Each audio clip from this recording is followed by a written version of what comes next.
Hello नमस्कार दोस्तों। आप जुड़ चुके हैं एस्ट्रोलॉजी चैनल लक्ष्मी सूत्रम एस्ट्रो से और मैं आपका दोस्त डॉक्टर महेश जोशी। आप मेरा अभिवादन स्वीकार करें। सभी को नमस्कार। मैरिज एस्ट्रोलॉजी से रिलेटेड अभी एक नई सीरीज़ में लेकर आया हूँ। लगातार मैं अलग अलग टॉपिक्स पर डिटेल वीडियोस बनाता रहता हूँ। पिछला मैंने जो वीडियो डाला था उसके अंदर काफ़ी लोगों को शिकायत थी कि काफ़ी सारे सूत्र कुंडलियों पर नहीं मिलते। तो हमारी आज की जो विवेचना का विषय है उसको मैं आपको पहले क्लियर कर देता हूँ कि यदि आप किसी भी क्लासिक्स को भी पढ़ लोगे तो क्लासिक्स में भी जो बातें लिखी गई हैं वो एज इट इज़ नहीं मिलती हैं। 100% केस में कुंडली के कोई भी कॉम्बिनेशंस लागू नहीं होते। 60 to 70% केसेस में भी जो कॉम्बिनेशन लागू होते हैं उन्हें आप एक बहुत ही बेहतरीन सूत्र मान सकते हो। तो ये 400 से 500 कुंडलियों पर रिसर्च करने के बाद और क्लासिक्स और जितने भी आपके हमारे ग्रंथ लिखे हों उनसे मिलाने के बाद जो चीज़ें बनती हैं उन्हें मैं आपके सामने प्रस्तुत करता हूँ। तो उनको आप पॉजिटिविटी से लें। मीन मेघ निकालने से कोई फ़ायदा कभी होता नहीं है। पॉजिटिविटी से लेने का मेरा यहाँ पर मतलब सिंपल ये है कि ये मैं जो कॉम्बिनेशन बता रहा हूँ ये कॉम्बिनेशन तो है ही, मगर इसके अलावा भी किसी भी चीज़ के लिए और भी कई सारी चीज़ें होती हैं। आप किसी व्यक्ति की लाइफ के अंदर कौन से इवेंट होंगे, उसकी कुंडली में जो कॉम्बिनेशन नज़र आ रहे हैं वो घटित होंगे या नहीं घटित होंगे, ये उस व्यक्ति की कुंडली की ओवरऑल शक्ति, बल या स्ट्रेंथ पर भी डिपेंड करता है। कोई खराब कॉम्बिनेशन किसी की कुंडली में है मगर उसकी कुंडली में बहुत स्ट्रेंथ है, बली है कुंडली, तो वो खराब काम उसके साथ नहीं होंगे। मैं तो आपको बता दूंगा कि ये खराब कॉम्बिनेशन है, ऐसा इस व्यक्ति के साथ होना चाहिए। तो वो उसकी कुंडली के बल पे या कुंडली की स्ट्रेंथ पर भी डिपेंड करता है। तो हर एक कॉम्बिनेशन को लगाने से पहले हमें एस्ट्रोलॉजी की पूरी जानकारी होनी चाहिए, तब आपको लगेगा कि ये सूत्र बिल्कुल सटीक है।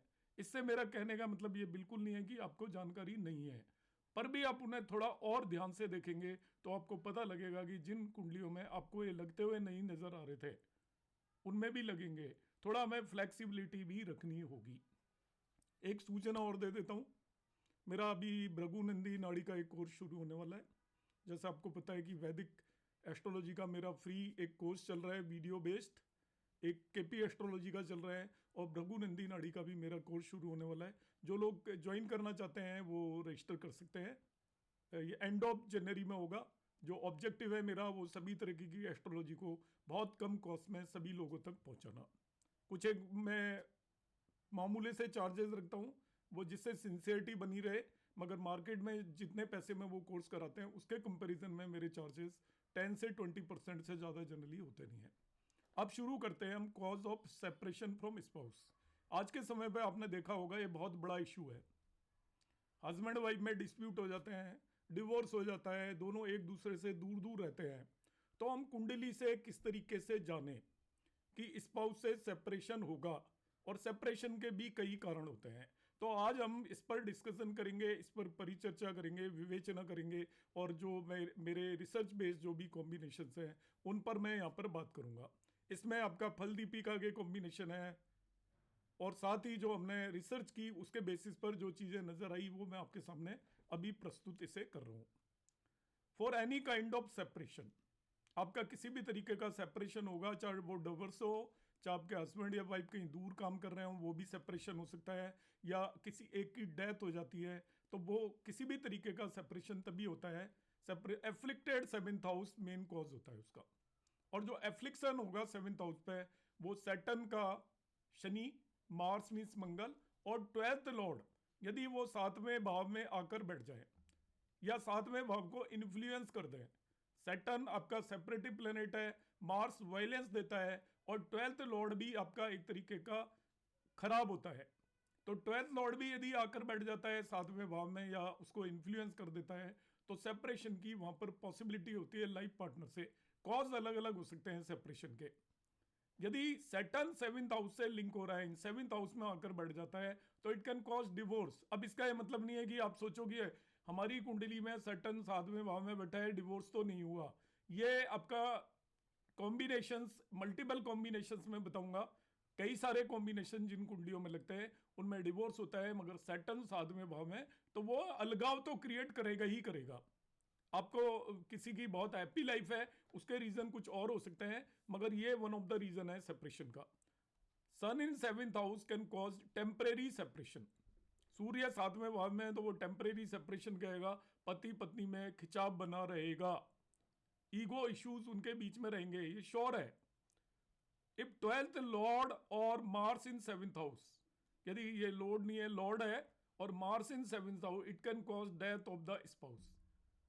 आपका द्वादश से 7वें भाव में आ जाए और मार्स आ जाए 7वें भाव में। 7वें भाव का मांगलिक आपने देखा होगा कि मांगलिक के केस में हम मैरिज नहीं करते।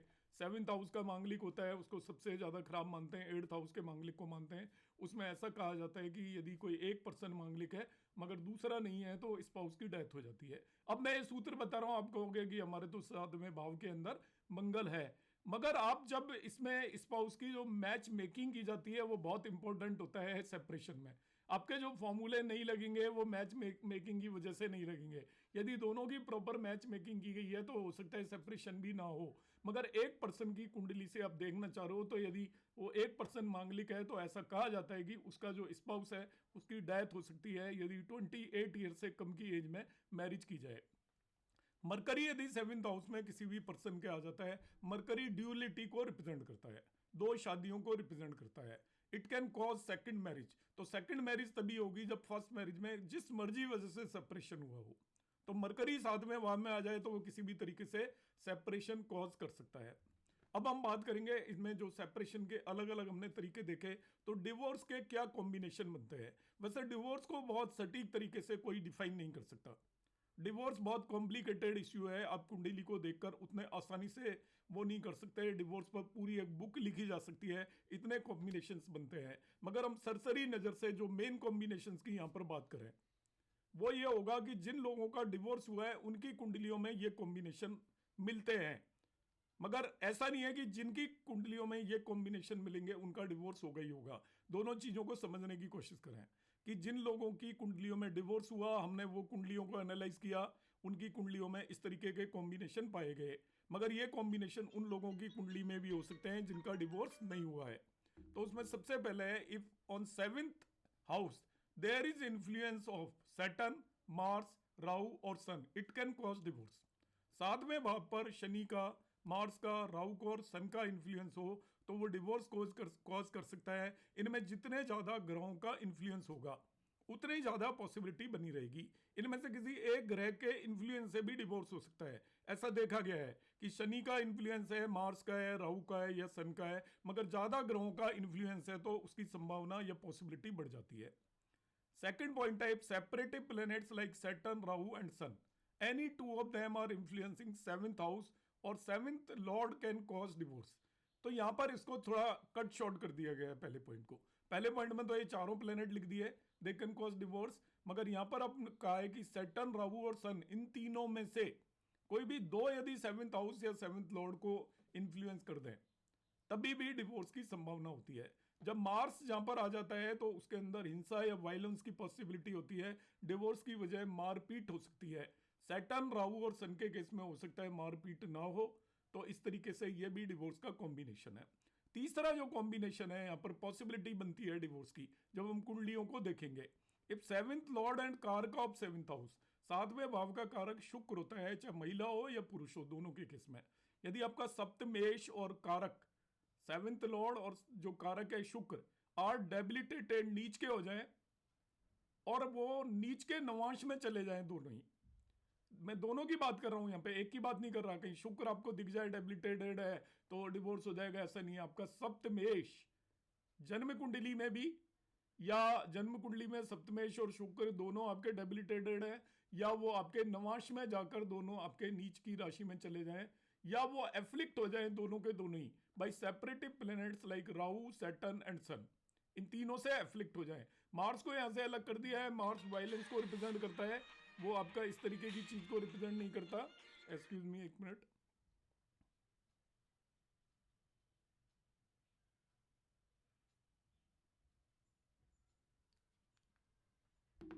Any two of them and there is no influence of benefic, यदि वो सेपरेटिव प्लेनेट राहु सैटर्न और सन से इन्फ्लुएंस हो जाए और उनके ऊपर कोई भी बेनिफिक इन्फ्लुएंस नहीं हो 7th हाउस पे या 7th लॉर्ड पर, तो देखिए कॉम्बिनेशन क्या है कि आपका 7th लॉर्ड और 7th हाउस का जो कारक है शुक्र, वो आपके नीच के हो जाएं या तो D1 चार्ट में हो जाएं या नवांश चार्ट में हो जाएं और आपका एफ्लिक्ट हो बाई राहु सैटर्न सन, जो सेपरेटिव प्लैनेट्स हैं उनसे एफ्लिक्ट हो और उन पर कोई भी बेनिफिक इन्फ्लुएंस ना हो। साथ ही 7th हाउस और 7th लॉर्ड की जब आपका 7th हाउस से रिलेटेड प्लैनेट की जब दशा आएगी या 7th लॉर्ड से रिलेटेड प्लैनेट की जब दशा आएगी, साथ में राहु या और सैटर्न वो आपके ट्रांजिट करेंगे ओवर 7th हाउस और 7th लॉर्ड, तो उस समय पर डिवोर्स होगा। इसको मैं फिर से एक बार एक्सप्लेन कर देता हूं कि आपको सप्तमेश देखना है कुंडली का, शुक्र देखना है वो आपके D1 चार्ट में नीच के हैं या नवांश में नीच के हैं, नंबर 1 कॉम्बिनेशन ये देखना है। उनके ऊपर 7वें भाव और आपके 7th लॉर्ड के ऊपर सेपरेटिव प्लैनेट्स का इन्फ्लुएंस है, सैटर्न का, राहु का या सन का इन्फ्लुएंस है और 7th हाउस से रिलेटेड किसी ग्रह की दशा आ जाती है आपकी, सप्तमेश की आ जाए या 7वें भाव में कोई भी प्लैनेट बैठा हुआ है उसकी दशा जब आ जाए, ये नेक्स्ट कॉम्बिनेशन है। और राहु और सैटर्न या तो 7th हाउस पर या 7th लॉर्ड के ऊपर से ट्रांजिट करें तो उस समय पर लोगों को सेपरेशन या डिवोर्स होने की पॉसिबिलिटी होती है। तो ये बड़ा कॉम्बिनेशन है, इसको ध्यान से समझें। पहला कॉम्बिनेशन है सप्तमेश और शुक्र आपका डेबिलिटेड होना चाहिए D1 या D9 में, दूसरा वो एफ्लिक्टेड होने चाहिए बाई सेपरेटिव प्लैनेट या 7वां भाव एफ्लिक्टेड हो बाई सेपरेटिव प्लैनेट, दूसरा कॉम्बिनेशन।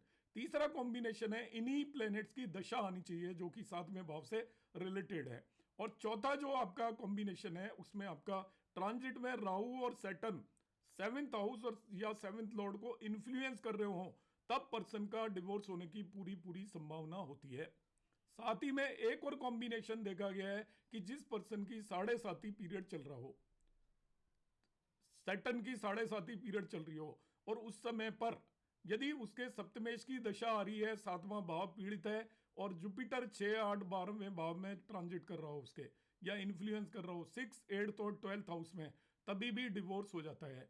पूरे कॉम्बिनेशन को आप नोट कर लें, मैं फिर से बता रहा हूँ। नंबर 1 पार्ट है इसका कि आपका 7th लॉर्ड एंड वीनस आपके डेबिलिटेड होने चाहिए, एक आपका D1 में हो सकता है, दूसरा नवांश में हो सकता है, तभी भी कॉम्बिनेशन लगेगा। दूसरा आपका 7th हाउस और 7th लॉर्ड भी सेपरेटिव प्लैनेट से एफ्लिक्ट होना चाहिए, ये दूसरा कॉम्बिनेशन है। तीसरी आपकी दशा होनी चाहिए 7th हाउस से रिलेटेड प्लैनेट की। चौथा आपका जो ट्रांजिट है वो सैटर्न और राहु का या तो 7th हाउस या 7th लॉर्ड के ऊपर ट्रांजिट हो, या फिर उस पर्सन की 7.5 चल रही हो इस समय पर और जुपिटर 6, 8वें और 12वें भाव से यदि ट्रांजिट कर रहा हो तो उस पर्सन का वो डिवोर्स करवा देगा।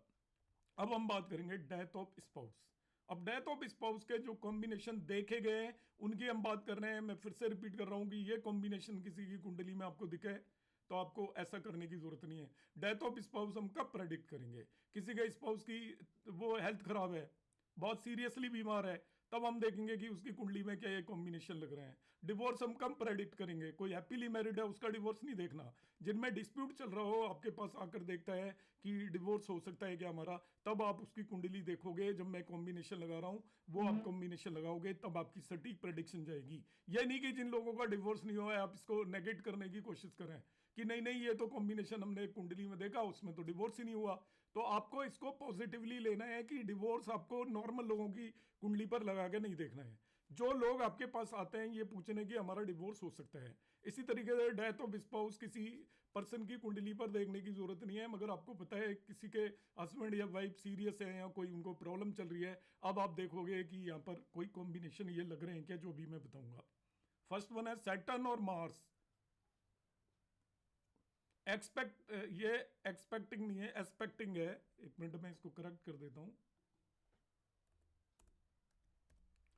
एक्सपेक्टिंग, एक्सपेक्ट कर रहा हो 7th हाउस और are placed in 7th house. Shani और मंगल या तो एक्सपेक्ट कर रहा हूं 7th हाउस को या 7th हाउस में प्लेस्ड हो, तभी भी स्पाउस की डेथ हो सकती है। अब ये मैं फिर से रिपीट कर रहा हूं कि वो एक्सपेक्ट करेंगे तो स्पाउस की डेथ होगी, ऐसा जरूरी नहीं है। मगर जिनकी डेथ होती है उनकी कुंडली में ये कॉम्बिनेशन नजर आते हैं। Second type, Saturn and Mars are conjuncted और हैव एस्पेक्ट रिलेशनशिप और exchange of sign is there and they are related to 7th house, then also death of spouse takes place. Saturn and Mars दोनों आपके कंजक्ट हो या वो sign change कर रहे हो या म्यूचुअल एस्पेक्ट कर रहे हो और उनका 7th हाउस से किसी भी तरीके का लिंक बन रहा हो, तभी भी आपका स्पाउस की डेथ होने की पूरी पूरी संभावना होती है. थर्ड वन कॉम्बिनेशन है, if 7th lord is afflicted placed in malefic houses, मतलब सप्तम 6 8 12 में चला जाए अफ्लिक्ट होकर, and Jupiter and second lord are debilitated. अब यहां पर देखिए डेबिलिटेशन जुपिटर को कर रहा है और आपका ये डेथ ऑफ स्पाउस की बात कर रहे हैं, सेकंड लॉर्ड को भी यहां पर डेबिलिटेशन रिप्रेजेंट कर रहा है. और इन एनिमी साइन और इन एनिमी नवामशा, तो सेकंड लॉर्ड एंड जुपिटर आपका या तो एनिमी साइन में चले जाएं या एनिमी नवामशा में चले जाएं या दोनों आपके डेबिलिटेड हो जाएं या आपके लग्न कुंडली में ही वो शत्रु राशि में जाकर बैठ जाएं और उन पर किसी भी शुभ ग्रह का असर ना हो. और एक और कॉम्बिनेशन याद रखना है, ये कॉम्बिनेशन नजर आ रहा है आपका 8th लॉर्ड 7वें भाव में नहीं होना चाहिए. यदि 8th लॉर्ड 7th हाउस में होगा तो वो प्रोटेक्ट कर देगा. Then death of spouse takes place in दशा ऑफ एफ्लिक्टेड 7th लॉर्ड और एफ्लिक्टेड कारका. अगेन आपकी जो दशा होगी एफ्लिक्टेड 7th लॉर्ड की दशा होगी जब डेथ ऑफ स्पाउस होगी, या एफ्लिक्टेड कारका होगा, सपोज शुक्र एफ्लिक्टेड है तो उसकी दशा होगी. और फिर वही कॉम्बिनेशन है when Saturn and Rahu transit through second house 8th house और देयर लॉर्ड्स. तो ये कॉम्बिनेशन है यहाँ पर डेथ ऑफ स्पाउस का. फिर से मैं कॉम्बिनेशन बता रहा हूँ कि 7th लॉर्ड आपका एफ्लिक्टेड है, मेलिफिक हाउसेस के अंदर प्लेस्ड है. आपका सेकंड लॉर्ड एंड जुपिटर दोनों, ये दोनों आपके नीच के हैं या नीच की राशि में रखे हुए हैं, नीच के नवांश में है. लंबा कॉम्बिनेशन है, सारी चीजें होनी चाहिए और उनको कोई भी शुभ ग्रह एस्पेक्ट नहीं कर रहे हो. 8th लॉर्ड 7th हाउस में नहीं होना चाहिए. मंगल को रिप्रेजेंट करता है 8th लॉर्ड, मैरिज में स्पाउस को उसके मंगल को रिप्रेजेंट करता है. 8th लॉर्ड 7th हाउस में आकर उसको प्रोटेक्ट करेगा, ये ध्यान रखना है. अदर मैटर्स में 8th लॉर्ड 7th हाउस में बेटर नहीं होता, मगर मंगल को रिप्रेजेंट करेगा, यहाँ पर हस्बैंड को वो प्रोटेक्ट करेगा. सो 8th लॉर्ड आपका 7th हाउस में यदि है तो वो बच जाएगा, डेथ ऑफ स्पाउस नहीं होगी.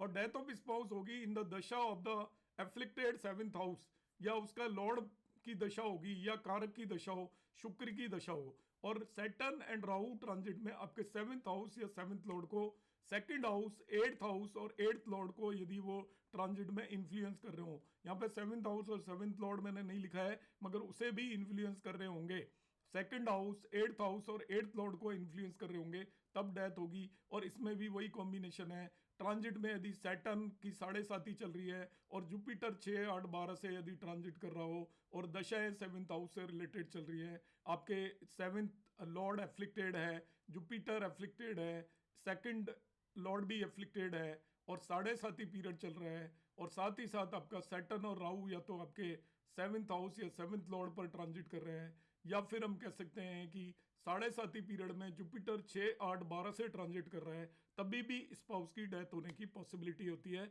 लिटिल बिट कॉम्प्लिकेटेड कॉम्बिनेशंस हैं मगर उतने इजी कॉम्बिनेशन इन चीज़ों में मिलते नहीं है. एक लास्ट यहाँ पर मैं जो सूत्र की बात करूंगा वो है टेम्परेरी सेपरेशन.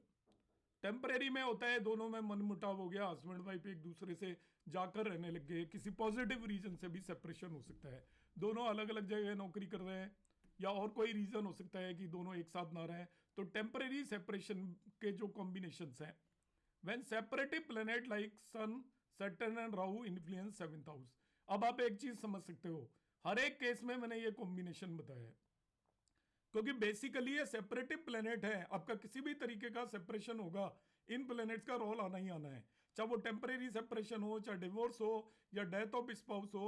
जब भी 7th हाउस पर सन सैटर्न और राहु का इन्फ्लुएंस होगा तब ये तीनों काम होंगे. अब आपको अपना माइंड लगाना है, आपको दिमाग लगाना है कि कौन सी पॉसिबिलिटी है. आपके पास पर्सन आएगा तब वो कुछ ना कुछ हालात अपने ऑलरेडी लेकर आएगा और उसके बेसिस पर आप आंसर दोगे इसको कि टेम्परेरी सेपरेशन है, स्पाउस की डेथ होगी या डिवोर्स होगी, तो आपको उस किस कंडीशन में वो नेटिव आपके पास आ रहा है उसके बेसिस पर इसको हम एनालाइज करेंगे. बिल्कुल ऐसे लिखा हुआ है उस तरीके से नहीं करना.